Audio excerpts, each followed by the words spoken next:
और हमारा आज का टॉपिक है अनएम्प्लॉयमेंट एंड एम्प्लॉयमेंट। आज हम करेंगे अनएम्प्लॉयमेंट होता क्या है, इसके टाइप्स क्या है और इंडिया में इसके रीजंस क्या है। प्रोग्राम्स एंड स्कीम्स हम नेक्स्ट लेक्चर में करेंगे। तो शुरू करते हैं। अगर हम लेमन लैंग्वेज में बात करें तो अनएम्प्लॉयमेंट कौन होता है? कोई भी पर्सन जिसको गेनफुली एम्प्लॉयमेंट नहीं मिल रहा किसी भी प्रोडक्टिव एक्टिविटी में, उसको बोलते हैं अनएम्प्लॉयड पर्सन। और ये होते हैं दो तरह के होते हैं अनएम्प्लॉयड। एक तो होते हैं वॉलंटरी अनएम्प्लॉयड, एक होते हैं इनवॉलंटरी अनएम्प्लॉयड। वॉलंटरी वो होते हैं जो काम करना ही नहीं चाहते, इनवॉलंटरी होते हैं जो करना चाहते हैं बट उनको काम मिल नहीं रहा। तो हम यहाँ पे बात करेंगे सेकंड कैटेगरी की। तो सबसे पहले हम देखते हैं अनएम्प्लॉयमेंट की डेफिनेशन क्या है। A situation when persons able and willing to work are seeking jobs at the prevailing wage level but they are unable to get the same. अब कोई भी पर्सन, ठीक है, वो एबल भी है काम करने के और विलिंग भी है काम करने के लिए और जॉब ढूंढ भी रहा है, जो भी वेज लेवल चल रहा है उसी वेज लेवल पे, बट उसको जॉब मिल नहीं रही, उसको हम क्या बोलेंगे? अनएम्प्लॉयमेंट। अनएम्प्लॉयमेंट अगर हम डेवलपिंग इकोनॉमीज में बात करें लाइक इंडिया, तो यहाँ पे अनएम्प्लॉयमेंट क्यों होता है? Due to the deficiency of effective demands. अब डेवलपिंग इकोनॉमीज में इफेक्टिव डिमांड ही नहीं होती according to Keynesian sense. But और क्या दिक्कत आती है डेवलपिंग इकोनॉमीज में? यहाँ पे शॉर्टेज होती है कैपिटल इक्विपमेंट्स की और कंपल्सरी रिसोर्सेज की। अब देखो, एम्प्लॉयमेंट जनरेट कब होगा? जब हमारे पास कोई इंडस्ट्री होगी, जहाँ कोई काम होगा। अब हम काम कैसे शुरू करेंगे? प्रोडक्शन कैसे करेंगे? प्रोडक्शन शुरू करने के लिए हमें चाहिए होता है कैपिटल और रिसोर्सेस। अब यहाँ पे क्या दिक्कत है डेवलपिंग इकोनॉमीज की? यहाँ पे एक तो कैपिटल की भी शॉर्टेज है और रिसोर्सेज भी प्रॉपर यहाँ पे नहीं है, तो उसके चलते हुए अनएम्प्लॉयमेंट भी ज्यादा है। अब इंडिया में अनएम्प्लॉयमेंट ज्यादातर जो है वो है स्ट्रक्चरल टाइप का, स्ट्रक्चरल नेचर का अनएम्प्लॉयमेंट है। क्यों? क्योंकि यहाँ पे प्रोडक्टिव कैपेसिटी भी कम है और रिसोर्सेज भी कम है, दोनों चीजें ही कम है, तो इसके चलते हुए इंडिया में स्ट्रक्चरल अनएम्प्लॉयमेंट है। फिर हम बात करते हैं टाइप्स ऑफ अनएम्प्लॉयमेंट की। सबसे पहले आता है साइक्लिकल अनएम्प्लॉयमेंट। साइक्लिकल अनएम्प्लॉयमेंट आता है इकोनॉमी में डिप्रेशन आने की वजह से। अब देखो, अलग अलग सिचुएशंस होती है इकोनॉमी की, कभी इन्फ्लेशन आ गया, कभी डिप्रेशन आ गया, कभी डिफ्लेशन आ गया, बहुत सारी ऐसी टर्म्स होती है। तो अब डिप्रेशन वाली सिचुएशन कब आती है? डिप्रेशन वाली सिचुएशन आती है जब इकोनॉमी में पैसा बहुत ही कम होता है, मार्केट में पैसा ही नहीं है। तो जो ऐसी सिचुएशन में, डिप्रेशन की सिचुएशन में जो अनएम्प्लॉयमेंट होता है उसको बोलते हैं साइक्लिकल अनएम्प्लॉयमेंट, क्योंकि ये एक इकोनॉमी का साइकिल है। उसके उसी साइकिल के चलते हुए जब डिप्रेशन की सिचुएशन आती है तो अनएम्प्लॉयमेंट जनरेट होता है। ऐसे अनएम्प्लॉयमेंट को बोलते हैं साइक्लिकल अनएम्प्लॉयमेंट। नेक्स्ट आता है फ्रिक्शनल अनएम्प्लॉयमेंट। ये होता है टेम्परेरी, कुछ टाइम के लिए। फ्रिक्शनल अनएम्प्लॉयमेंट होता क्यों है?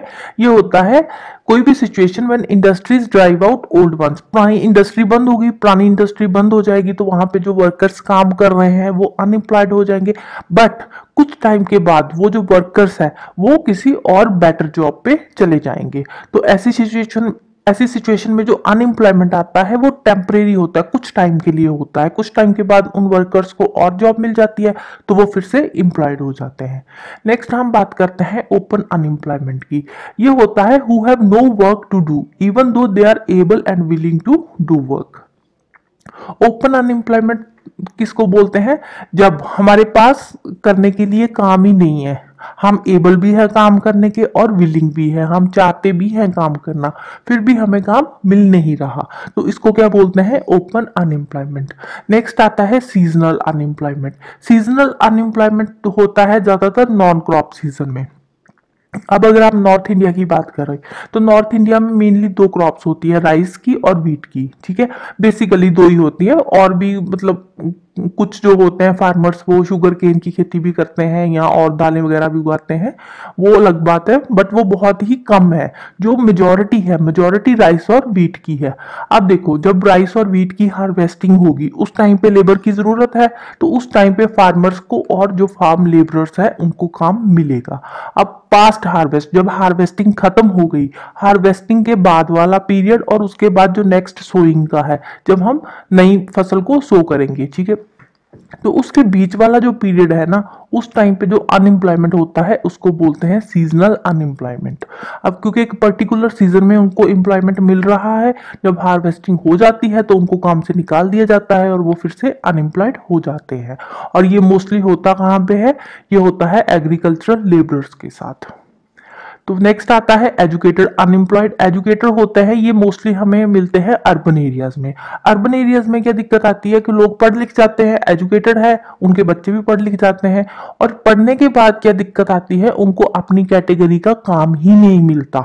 अपनी कैटेगरी का काम नहीं मिलता, तो ऐसी सिचुएशन को हम क्या बोलते हैं, एजुकेटेड अनएम्प्लॉयड। नेक्स्ट आता है अंडर अनएम्प्लॉयड। अंडर अनएम्प्लॉयड इसको और क्या बोलते हैं, डिसगाइज्ड अनएम्प्लॉयमेंट। अब ये कब होता है, when a person contribute to production less than what he और शी इज कैपेबल ऑफ। अब कोई भी पर्सन, उसकी जो कैपेबिलिटी है, उसकी कैपेबिलिटी से वो अपनी कम प्रोडक्शन कर रहा है, उसको उस हिसाब से काम मिला ही नहीं है जिस काम के वो कैपेबल है, तो उसको बोलते हैं डिसगाइज्ड अनएम्प्लॉयमेंट।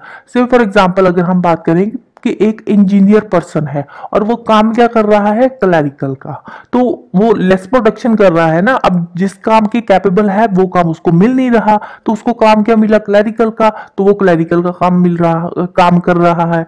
तो ऐसी सिचुएशन को क्या बोलते हैं, डिसगाइज्ड अनएम्प्लॉयमेंट।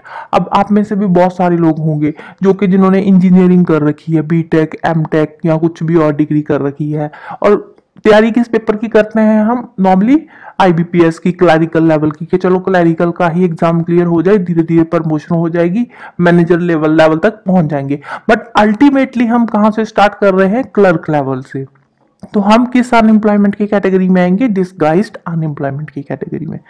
नेक्स्ट हम बात करते हैं कंपल्सरी अनएम्प्लॉयमेंट की। इट मींस लेबर पावर जो काम करने के लिए तैयार है, जो भी करंट वेज लेवल चल रहा है उसी रेट पे, बट फिर भी उनको काम मिल नहीं रहा, उसको बोलते हैं कंपल्सरी अनएम्प्लॉयमेंट। अगर हम 9th प्लान की बात करें, 9th 5 ईयर जो प्लान था, उस टाइम पे टोटल 3.6 करोड़ अनएम्प्लॉयड पर्संस थे 9th प्लान पीरियड के टाइम पे। अब नीति आयोग के आने से पहले, नीति आयोग आया था 2015 में, उससे पहले क्या काम करता था, प्लानिंग कमीशन था। अब जो प्लानिंग कमीशन था वो डाटा कलेक्ट करता था अनएम्प्लॉयमेंट का, और जो डाटा कलेक्ट होता था अनएम्प्लॉयमेंट का, वो होता था ऑन द बेसिस ऑफ लक्कड़ वाला फॉर्मूला।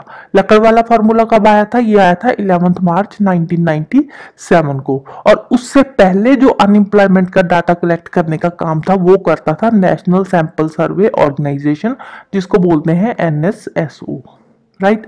तो इंडिया में जो अनएम्प्लॉयमेंट से रिलेटेड हम डाटा कलेक्ट करते हैं, वो डाटा कौन कलेक्ट करता है, वो करता है NSSO, national sample survey organisation.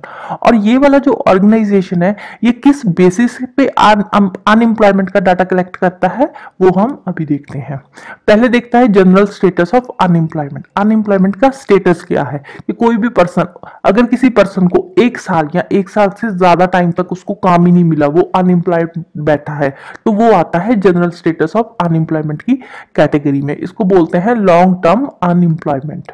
फिर आता है वीकली अनएम्प्लॉयमेंट। वीकली अनएम्प्लॉयमेंट वो पर्संस जिनको एक हफ्ते में इवन के 1 घंटा भी काम नहीं मिला, उसको बोलते हैं वीकली अनएम्प्लॉयमेंट।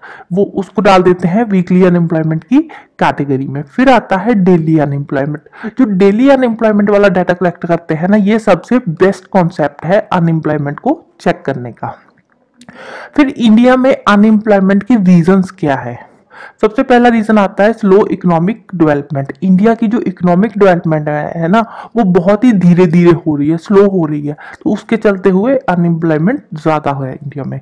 फिर आता है पॉपुलेशन एक्सप्लोजन। इंडिया में पॉपुलेशन बहुत जल्दी बढ़ रही है, इकोनॉमिक डेवलपमेंट कम हो रही है, पॉपुलेशन बढ़ रही है, और साथ ही साथ आउटडेटेड टेक्निक्स हम यूज करते हैं। जो हमारी टेक्निक्स है ना, वो मॉडर्न नहीं है, हम अभी भी पुराने तरीके से ही काम कर रहे हैं। फिर आता है इम्प्रॉपर एजुकेशन सिस्टम। जो हमारा एजुकेशन सिस्टम है वो भी प्रॉपरली काम नहीं कर रहा, अभी भी गवर्नमेंट स्कूल के बुरे हाल है, अच्छे से कोई पढ़ाई नहीं हो रही, तो इसके चलते हुए इंडिया में अनएम्प्लॉयमेंट बढ़ रहा है। और फिर आता है limited effect of government planning. Government की जो प्लानिंग है रिलेटेड टू अनएम्प्लॉयमेंट, वो भी इतनी ज्यादा इफेक्टिवली काम नहीं कर रही। नो डाउट बहुत सारी जो स्कीम्स वगैरह गवर्नमेंट लेकर आई है, बट वो इफेक्टिवली काम नहीं कर रही गवर्नमेंट की स्कीम्स, तो इसके चलते हुए अनएम्प्लॉयमेंट अभी भी इंडिया में बहुत ज़्यादा है। फिर आता है पीरियोडिक लेबर फोर्स सर्वे, और ये वाला जो पीरियोडिक लेबर फोर्स सर्वे है इसको करवाता कौन है? इसको करवाता है NSSO, national sample survey organisation. बस इतना ही आपको याद रखना है कि पीरियोडिक लेबर फोर्स सर्वे कौन सी बॉडी करवाती है? वो करवाती है नेशनल सैंपल सर्वे ऑर्गेनाइजेशन। इसके बाद ये डाटा दे रखा है, ये डाटा पुराना है, 2018 का है, फाइनेंशियल ईयर 2018 में, कि रूरल इंडिया में 5.3% अनएम्प्लॉयमेंट रेट था और अर्बन में 7.8% रेट था और ओवरऑल अनएम्प्लॉयमेंट रेट था 6.1%। ये 18 का डाटा है तो इसको याद करने की जरूरत नहीं है, लेटेस्ट डाटा आप नेट से निकाल के याद कर सकते हो। So this is all about today. अगर वीडियो पसंद आई हो तो लाइक कर देना, शेयर कर देना और चैनल को सब्सक्राइब कर देना।